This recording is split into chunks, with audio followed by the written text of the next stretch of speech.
As a young man, I was in athletics, and when I was 24, I went jogging, and I went a lap and a half and dropped dead of a cardiac arrest, which of course was a huge wake-up call and made me very interested in my own health and well-being at the time.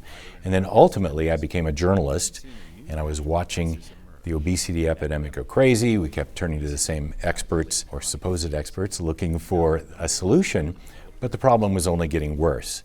Well, maybe we ought to go look for the answers to this story and look where other people aren't looking. So that fostered the beginnings of what became the documentary In Search of the Perfect Human Diet. It only made sense to go back through human evolution in order to see what were we eating, what were we doing. When we became the strongest, fittest, smartest creatures on the planet at that time, and because we changed our diet and we started going downhill in our health rapidly, that can inform us on what were the foods that gave us our best health. The breakthrough of the film is something that I never expected. We found information that was previously unknowable because of this new technology that could tell us exactly what humans ate. There'd been a lot of theories, plant eaters, meat eaters, but it was hard to tell because plants don't leave remains and bones don't survive if they're exposed in the open air. That's why you get the idea of caveman, because that's where bones are found. They survive better in caves.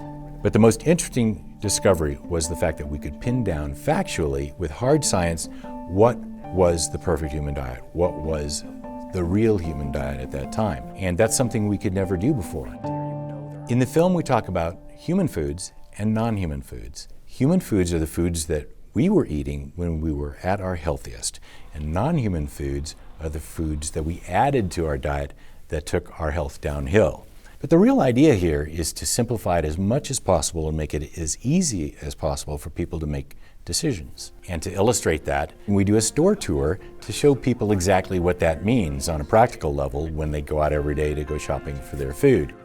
So when I go shopping, I try to look for pasture-raised, wild-caught, grass-fed, whenever you can get the best quality food source from animals that were eating what they were supposed to eat. It's not only better for you, but it tastes better. A lot of people can't get to the best for whatever reason, economically or location and that kind of thing. But if they eat the right foods, if they eat human foods and eliminate non-human foods, they can still achieve remarkable benefits by changing their diet and their lifestyle that way. The number one thing to eliminate, the number one non-human food, are grains. And it shows up in our diet in 100 different forms, and that has the biggest negative health impact that someone can change today.